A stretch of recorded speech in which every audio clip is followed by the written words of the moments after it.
안녕하세요. 오토교 김정윤입니다. 지금 제네시스 G80 EV 2부입니다. 이게 단점이죠. 첫 번째 단점, 기본 가격이 비싸다. 언제부터 제네시스 기본 가격이 8천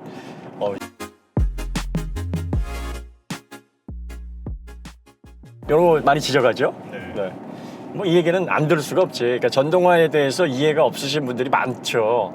근데 이해가 없는 분들이 뭐 왜 그것도 몰라가 아니라 아직까지 이 전기차가 자동차의 전체 판매량의 5%도 차지하지 않은 그런 비중을 차지하고 있는데 이걸 잘하는 사람이 비정상이지 모르는 사람이 정상이에요. 잘하는 여러분들이 비정상이야. 그러니까 전기 모터가 어떤 구성인지, 뭐 배터리는 어떤 건지, 뭐 인버터 안에는 어떤 장치들이 들어가 있는지 사람들이 잘 모른단 말이에요. 자동차는 그냥 가솔린이나 디젤이나 아니면 뭐 LPI 엔진이나 뭐 이런 걸로 움직인다, 뭐 이렇게 알고 계시는 분들이 대부분이란 말이지. 이런 분들이 보시기에는 아니 기본이 이게 2.5 모델 같은 경우는 5,400부터 시작인데. 세상에 이게 뭐 8,281만 원이라고 이게 너무 비싼 거 아니야? 국산차가 이렇게 생각을 하실 수가 있어요. 근데 이제 거기에 몇 면을 다 살펴보고 가격의 차이, 원가 차이를 감안을 해보면 아시는 분들은 그러지 그 가격 받을만해. 그런데 이제 그렇지 못하신 분들이 거의 한 70~80% 이상이니까 내가 볼 때 한 90% 되는 것 같아. 전기차가 왜 원가가 많이 들어가는 거지, 그 배터리는 왜 만들기가 어려운지 그 감을 잘 못 가지고 있지. 요게 한 3~4년 지나면 이제 바뀔 거예요. 많은 분들이 이제 내연 자동차, 가솔린 뭐 이런 것들에 대해서는 웬만한 차를 좋아하시는 분들은 다 안단 말이지.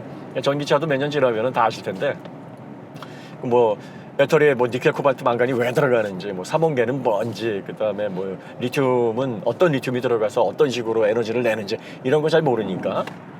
그 다음에 뭐 코발트가 비싸다고 하는데 그게 톤당 얼마가 되는지, 어디에서 나는지, 콩고라는 나라는 어디 붙어 있고 이거 잘 모른단 말이지.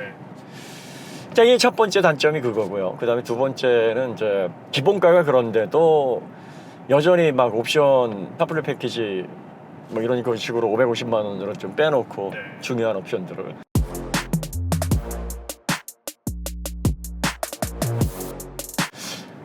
제가 볼 때는 헤드업 디스플레이하고 이 LCD 모니터 정도는 기본으로 좀 넣어주는 게 낫지 않았을까. 이랬으면은 요걸 전혀 안 먹었을 거야. 전혀까지는 아니지만 그래도 비싸다는 분이 계실 텐데 한 요게 한 3분의 1은 줄여냈을 텐데 이런 것들을 빼놓으니까 이제 싫은 소리를 듣는 거죠. 요게 굉장히 선호하는 옵션이거든.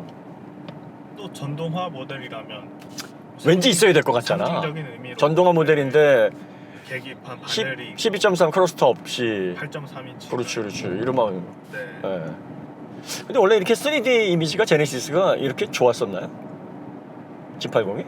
그렇죠. 얘는 3D 이미지가 더 이렇게 좀 잘 구현된 것 같은데 이게 기분 탓인가? 그 전기차 UI라서 더 그렇게 느껴지나 보네요. 여튼 좀 좋아 보입니다. 그게 이제. 자, 그 다음에 단점이 이제 뭐냐면 이게 플랫폼화된 전기차가 아니다 보니까 시트 구성이 아이오닉 5보다 공간적인 요소가 불편하더라. 그 다음에 1열 시트에 그 릴렉셔널 포지션 같은 거 이런 것들 잘 안 나오지.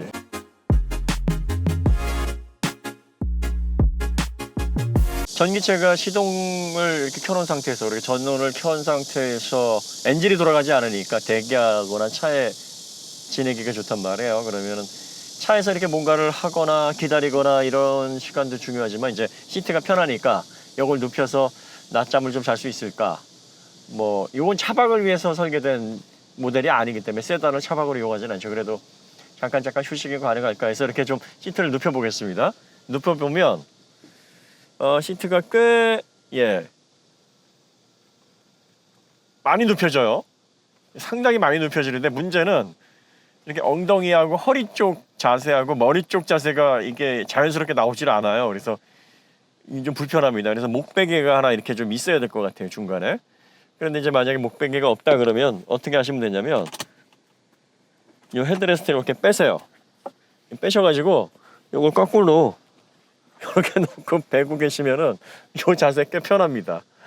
예, 요걸 설계 당시에 이렇게 헤드레스트를 조금 자유롭게 움직이게 할 수 있으면서 기본 이렇게 빼고 이런 식으로 빼지 않아도 이렇게 좀 누워서 편안한 휴식이 될 수 있게끔 시트를 설계를 하면 어땠을까, 뭐 이런 생각이 좀 드는데 어쨌든 이 차는 주행할 때 포지션이 상당히 중요한 형태고, 그리고 또 시트를 이런 식으로 주행하면서 세워놨을 때의 안락함, 편안함, 이런 것들에 초점이 맞춰서 시트가 설계가 됐다고 보시면 됩니다. 그래서 전기차 같은 경우에는 실제 실내 거주 공간, 제2의 주거 공간으로서의 거주성 뭐 이런 것들을 많이 고려를 하는데, 이 모델 같은 경우에는 이제 이동 수단에 초점이 맞춰져 있으니까 그런 부분에는 좀 신경이 약간 좀 덜 써져 있다는 점. 하지만 시트가 눕혀지는 각도라든지 또 목베개에 머리를 받칠 수 있는 뭐 부가적인 장치가 있다 그러면 상당히 편안한 자세는 나옵니다. 여러분들이 이런 부분들을 참고하시면 될 것 같습니다. 그 다음에 이 무릎 종아리 받침대는 안 나오지만 이 시트가 낮아가지고 다리를 펼쳤을 때 누운 자세에서 편안한 어떠한 거주성 뭐 이런 것들은 좀 잘 나오는 편이에요. 그리고 또 제가 단점을 꼽고 싶은 거는 그 옵션이 에르고 모션 시트가 있는데 조수석은 빠졌어요. 그러니까 이 에르고 모션 시트가 운전석에 네. 얼마나 좋으냐면 한 1시간 정도 지나면 지가 운전자가 필요할 거야, 운전자가 졸릴 거야 하면서 이렇게 막 압력을 줘요. 그래요? 네, 들어갔다 나왔다 들어갔다 나왔다 한단 말이지. 이런 것도 있고, 그 다음에 이 모드별. 스포츠 모드, 네. 뭐 에코 모드, 스탠다드 하면은 이 럼버 서포트를 지가 알아서 또 좁혔다가 넓혔다가 한단 말이에요. 이게 굉장히 좋거든. 네. 근데 조수석에, 이 조수석이라 그러니까 좀 그렇다. 동승석이라고 합시다. 네, 동승석. 뭐 여기 타면은 다 조수인가? 조수. 네. 네. 그러니까 어쨌든 동승석도 사실은 같이 그 즐거움을 느껴야 되는데, 아니 자동차가 빨라지면은 탑승자들이 다 빨라지지. 그게 가솔린 모델에서는 네. 있거든요. 있어요? 150만 원 옵션으로 돼 아. 있는데 이제 120만 원 옵션으로 빠지면서 그게 왜 전동화 모델에 빠졌는지 모르겠습니다. 옵션을 너무 많이 비싸게 넣어놓으면 최종 합이 네. 쭉쭉쭉 올라가가지고 이제 1억을 넘기잖아요. 반감을 네. 이거 옵션 다 집어넣어도 1억 안 넘기거든. 아, 9,700? 네. 800? 거기까지 딱 끊으면 이게 1억 넘어가는 거와 안 넘어가는 게 그렇군요. 차이가 많아요. 그래서 옵션을 보면 조금씩 낮춰놨어, 가격을. 다 합쳐도 1억 안 돼요. 그렇게 만들려고 한 것 같아.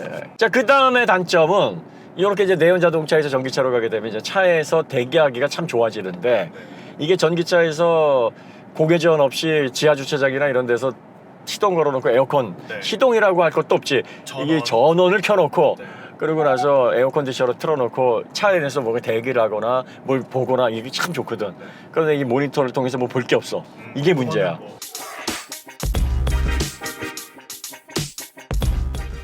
이거 아이록도 와. 문제고, 이게 뭐 어떤 분들은 이제 뭐 테더링을 해가지고 뭐 어떻게 해가지고 뭐 구글 안드로이드 오토 뭐 카플레이 이런 거 연결을 해가지고 뭐 이게 근데 불편하잖아.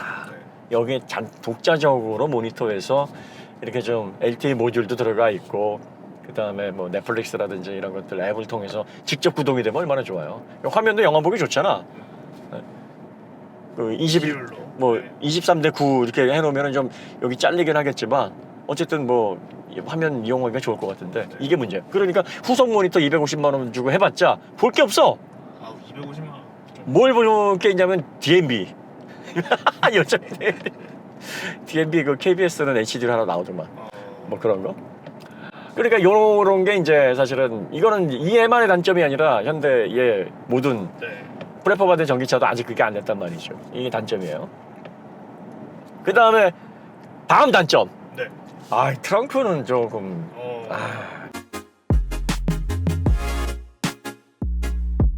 트렁크 없는 거는 이해를 하겠는데, 어차피 내용, 근데 앞쪽에도 뭐 이렇게 많이 뭐가 차곡차곡 많아요, 채워놨어. 네, 전시들이. 네, 그러니까 그냥 자리를 널널하게 사용한 것 같아.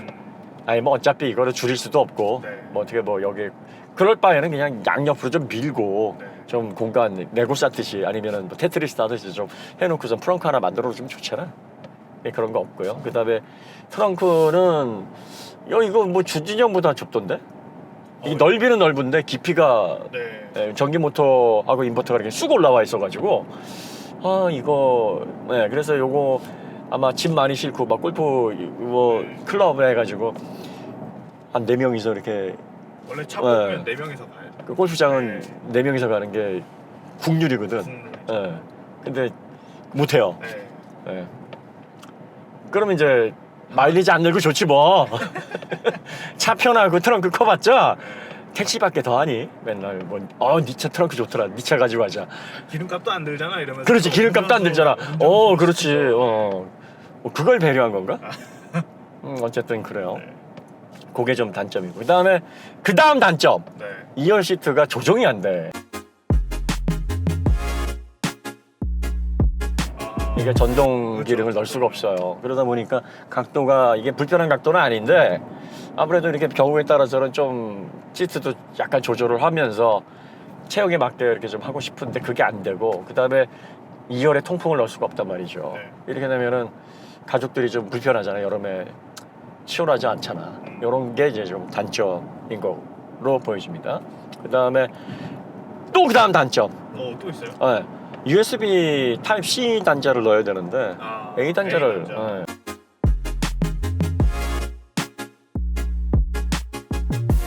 이 전기차잖아. 네, 이제 슬슬 다 C로 넘어가고 있는데. 그러니까 근데 이제 현대자동차가 왜 C를 자꾸 안 넣냐면 C가 아무래도 전력을 더 많이 전송을 하잖아요. 뺏을 수 있잖아요. 그 다음에 PD까지 집어넣게 되면은 뭐 최소 뭐 35와트 아니면은 뭐 60와트, 65와트 뭐 100와트 뭐 이렇게까지 USB 타입 C는 이제 100와트까지를 뽑아 쓸 수 있으니까 최대 단자 하나당 100와트까지를 뽑아 쓸 이렇게 되면은 뭐가 문제냐면 내연 자동차 같은 경우에는 네.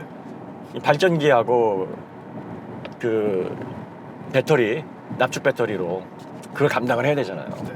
그런데 발전 용량이 그렇게 크지 않단 말이지. 네. 그런데 전원을 외부적으로 이렇게 많이 뽑아다 쓰거나 외부 장치 연결해 놓은 상태에서 뭐 보조 배터리 충전하는 뭐 그런 용도를 자꾸 써봐. 그러면은 발전을 통해서 연비도 떨어지고 그다음에 배터리 수명도 짧아지고 여러 가지 문제가 있을 수 있으니까 네. 아 이거 좀 부담스럽다 해가지고 USB 타입 A를 해놓은 거라는 거예요. USB 타입 A는 전력 이렇게 뺏을 수 있는 용량이 얼마 안 되니까. 그래서 이것 때문에 이렇게 해놨는데 요거 이제 내연 자동차도 서서히 바뀌고 있단 말이에요. 내연 네. 자동차도 이제 뭐 배터리를 2개를 집어넣어 전장용하고 시동용을 따로 분리를 한다든지 뭐 이런 식으로 해서 보완을 한다든지 하는데 지금 이 전기차 같은 경우에는 이제 고전압 배터리를 가지고 있으니까 요걸 유틸리티 모드 요 캠핑하거나 이렇게 차에서 오래 거주할 때는 유틸리티 모드라는 게 따로 있어요. 그러니까 유틸리티 모드를 사용해서 이 고전압 배터리를 사용해서 전장을 공급을 하면 그 PD로 다 바꿔도 상관이 없거든요. 네. 그런데 이제 일반적으로 유틸리티 모드를 사용하지 않을 때는 아무래도 외장 배터리를 그 시동용 배터리를 사용할 수밖에 없으니까 12V. 12V 이게 빨리 이제 소모가 돼버리면 문제란 말이지. 그래서 지금 전기차가 고전압 배터리를 갖추고 있음에도 불구하고 12V를 별도로 가지고 있는 거는 자동차의 기본적인 전작이 다 12V로 설계가 되어 있기 때문이에요.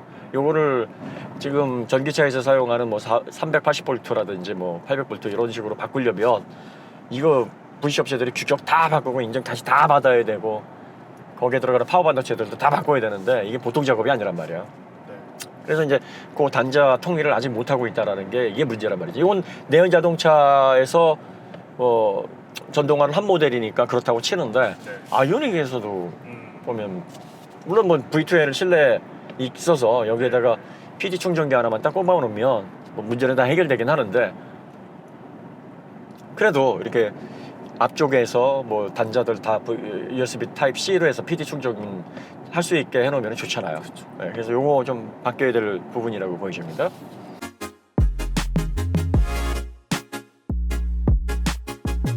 그 다음에 이제 요거는 솔라 루프가 들어가 있어요. 네. 솔라 루프는 여러분들 이거 전기차 선택하실 때 가급적이면 선택하지 마세요. 140만 원으로 충전비로 쓰면은 한 몇 년 하지 않나요? 그게 훨씬 낫지 않나? 네. 그러니까 이제 첨단 기술을 통해서 이거라도 좀 아껴야 되겠다. 야 이게 어디냐? 이 솔라 루프가 사실 탄소 크레딧 요거 이렇게 되면 점수를 많이 주는 품목이에요. 굉장히 점수가 높아 이게. 그래서 이걸 옵션화 해가지고 선택을 하게 되면은 그래서 솔라 루프를 그래서 옵션으로 넣는다고. 내연 자동차에서도 솔라 타입이 솔라 루프 들어가잖아. 이렇게 얘기하면 현대가 싫어하겠다. 이 솔라 루프 총 누적 발전량이 나오는데 3,681km 주행하는 동안 16.6kWh 발전을 했네요. 이렇게 되면은 나눠보면은 한 4.4? 4.3? 그거밖에 안 되는데? 요거를 1000km당 보면은 네. 4.3kWh 정도밖에 안 되는데. 그러니까 부산 한번 갔다 오면 네. 4.3kWh가 이제 솔라 루프로 충전이 되는 건데, 그럼 요거 전비 고속도로 정속 주행을 한다고 치면 네. 전비에 뭐 최대한 6km 잡아봅시다. 최대한으로. 네. 그러면은 64, 24, 한 20, 한 6, 7km 더 간다는 얘기네. 26km 더 가려고 140만 원 쓴다 이거야? 그러면 안 하는 게 낫죠. 근데 우리 저번에 부산 도착해가지고 해운대 6km 남아서 간당간당 해가지고 중간에서 충전했잖아요. 그거 안 해도 된다는 얘기 아니야 이거 있으면. 그건 또 그럼 그 가치가 있는 건가? 어떻게 쓸지 모른다? 보험이에요, 보험? 근데 그걸로 140만 원을 낸다? 그냥 2피트 열심히 다니는 게 낫지 않나? 이피트 한번 중간에 들리는 게 저희는 무정차였잖아요. 네. 그러니까 충전 요금으로 따지면은 얼마 안 되는 거잖아요. 1000km 주행을 했을 때 비용으로 따지면은 좀 애매하네요. 네. 요거 생각하셔야 돼요. 그러니까 이 솔라루프가 생각보다 실용적이지 그렇게 경제적이거나 뭐 많은 혜택을 주진 않습니다. 약간 더 이렇게 늘려주는 효과는 있는데 부산 한번 갔다 오셔야 한 6, 7km 더 주행할 수 있는 그 정도 발전을 할 수 있다라는 그 통계가 지금 나와 있네요. 단점은 뭐 그 정도 되겠네요. 지적해 보니까 꽤 많네. 네, 맞아요. 그러면 며칠 사용해 보시면서 그 앞에 있는 충전구 위치는 어떠신가요? 경우에 따라서는 불편하기도 하고 네. 또 경우에 따라서는 편하기도 하고 그래.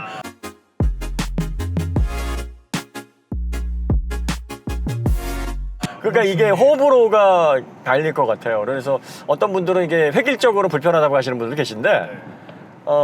예를 들어서 충전소에서 이렇게 뭐 뒤쪽으로 이렇게 일렬 주차를 해야 되는 상황이라면 얘만 혼자 방향을 바꿔야 되니까 네. 약간 불편하기는 한데 전방 주차가 더 어렵죠. 네, 전방 주차 예를 들어서 뭐 좀 생뚱맞잖아. 네. 그러니까 이제 공영 충전기는 대체적으로 후방 주차를 기준으로 해서 충전기를 뒤쪽에다 설치를 많이 한단 말이에요. 그래서 편안한 어떤 환경보다는 불편한 환경이 좀 더 많죠. 많을 수도 네, 더 많은데 요거는 이제 집밥을 가지고 계신 분에게 전혀 문제가 되지는 않을 것 같은데 또 경우에 따라서는 그 충전기의 방향이 이렇게 뭐 뒤쪽에 있게 아니라 옆쪽에 있잖아요. 네. 옆쪽에 있으면 오히려 더 좋더라고. 앞쪽으로 찌르니까 옆쪽으로 해가지고 옆쪽으로 이렇게 집어넣으려면 공간이 많이 안 나오는 경우도 있어요. 옆에 차가 대져 있다거나 네. 주차 공간이 좁게 되면 다른 옆쪽 차들. 접근하기가 쉽지 네. 않은데 이런 때에서는 앞쪽으로 집어넣으니까 또 여유가 있더라고. 그래서 충전기가 옆쪽에 있는 경우에는 앞쪽이 되게 좋고 네. 뒤쪽으로 해가지고 있는 경우에는 앞쪽이 좀 부자연스럽죠. 네. 이게 케바케다 이렇게 보시면 됩니다. 그 다음에 이제 한 가지 좀 아쉬운 게 뭐냐면 이게 EV잖아요. 네. 그래서 EV다운 터치가 좀 더 들어갔으면 하는 외부 쪽에 EV를 표시할 수 있는 좀 감각적인 어떤 디자인 터치들 네. 뭐 이런 것들이 좀 들어갔으면 어땠을까 싶은데 딱 보면 제네시스 그냥 G80이라서 번호판이 파란 거 외에는 나도 시승하며 다니면서 나 제네시스 EV 타는 사람이야 이렇게 좀 과시하고 싶은데 다 몰라보더라고. G80의 타겟 고객층이 중년층이라 그런 거 아니에요? 아 그런가? 좀 보수적으로. 티내는 걸 안 좋아하나? 네. 그럼 내가 관종이란 얘기인가? 네. 하여튼 뭐 좀 EV 같은 거 이렇게 이게 비싼 차잖아. 그쵸. 이 비싼 차 좀 티를 내줘야지. 그러니까 나 좀 이거 그래도 국가 발전을 위해서 경제 발전을 위해서 뭐 시원하게 질렀는데 네. 그 시원하게 질른 거에 대한 보답을 해줘야 될 거 아니야. 그러면 같은 제네시스라든지 뭐 이런 현대차 타는 사람들이 와 제네시스 EV 뭐가 이렇게 뒤돌아가면서 이렇게 사진도 좀 찍고 이런 맛이 있어야 되잖아. 아이오닉 5보다는 사진을 안 찍더라고. 아이오닉 5는 많이 찍히거든.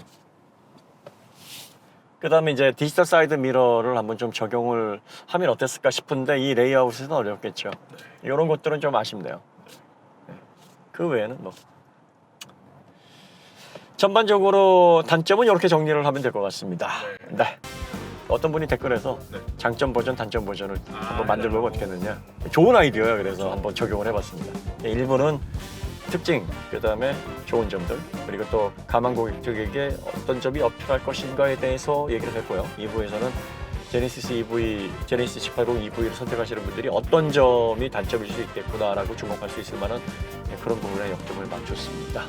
두 편으로 저희가 나눠서 제공을 해드렸고요. 사전 시승기하고 본 시승기 이렇게 해서 정리를 하면 아마 여러분들 궁금증도 해소하지 않을까 뭐 그런 생각이 좀 드네요. 또 저희 말고 많이 하니까. 여기서 마치도록 하고요. 다음에 그럼 더 좋은 콘텐츠로 찾아뵙도록 하겠습니다. 감사합니다.